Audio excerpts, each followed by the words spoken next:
RTL Matin, Laissez-vous tenter. avec Laurent Bazin. Bonjour à tous.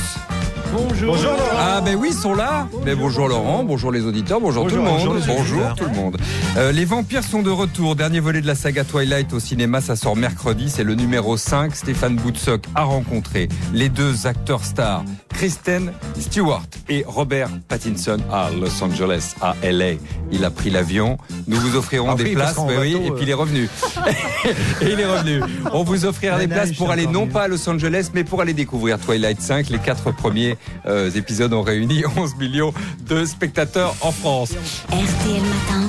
Laissez-vous tenter. Alors, le morceau, allons-y. Alors, parce que vous avez vu quand même le couple qui fait rêver une partie de la planète. Un certain nombre de gens ont envie d'être avec Kristen Stewart. Avec Robert. Et d'autres d'être avec Robert. Voilà. On parle évidemment du phénomène Twilight, sans doute avec Harry Potter, la saga la plus populaire de ce début de 21e siècle. 4 romans au départ, oui. Signés Stéphanie Meyer, lus par 100 millions de personnes. 5 films donc qui ont rapporté jusque-là 2 milliards d'euros. Je dis jusque-là parce que c'est pas fini. Le 5e est à venir. Le 5e est à venir.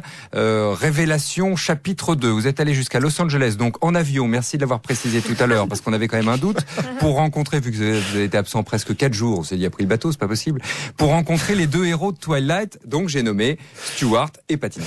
11 millions de spectateurs chez nous pour les 4 premiers films. Petit rappel de l'intrigue, Bella est une belle jeune fille qui tombe amoureuse de Edward, beau jeune homme qui se révèle être un vampire.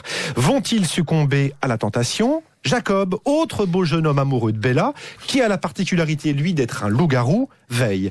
4e épisode, Bella et Edward franchissent enfin le pas, Bella tombe enceinte, et pour la sauver lors de son accouchement, Edward doit la transformer en vampire. Bon, autant vous dire que pour les plus de 13 ans, ça devenait de plus en plus cucu et de moins en moins supportable.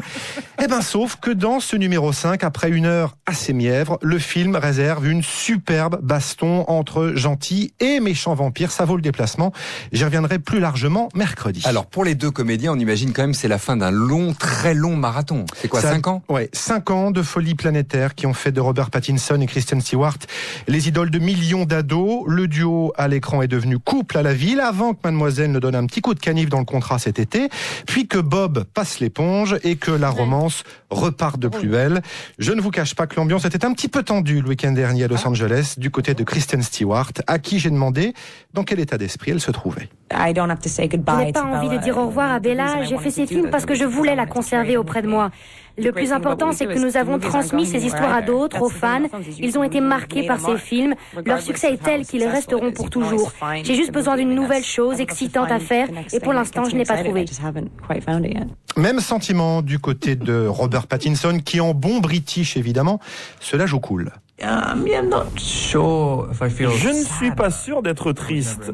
Je ne pensais pas en faire plus d'un, mais c'est vraiment bizarre parce que nous avons fini de tourner il y a longtemps maintenant et nous savions qu'il faudrait faire la promo.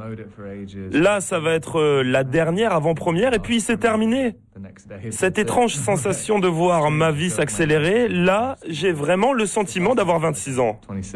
Voilà, il a 26 ans, donc Pattinson, elle a 22 ans, et ils ne peuvent plus faire un pas les deux, sans déclencher une émeute et les flashs des paparazzis. Comment ils font pour vivre normalement ? Il y a deux écoles. Il y a celle de Robert Pattinson qui est de continuer comme si de rien n'était. En fait, pour les magazines People, la trame de Twilight était assez facile à transposer ou à comparer avec nos propres vies, genre « Oh, ils s'aiment comme Edward et Bella ». C'est tellement simpliste, peut-être que ça changera, ne parlons pas trop vite. C'est juste une histoire de contrôle à garder. Quand les choses deviennent trop importantes, vous le perdez et vous voulez tout faire pour le retrouver. Ça peut prendre du temps, il faut rester à l'écoute de son instinct, identifier les priorités. Là, c'était difficile, il y avait tellement de gens et d'argent en jeu.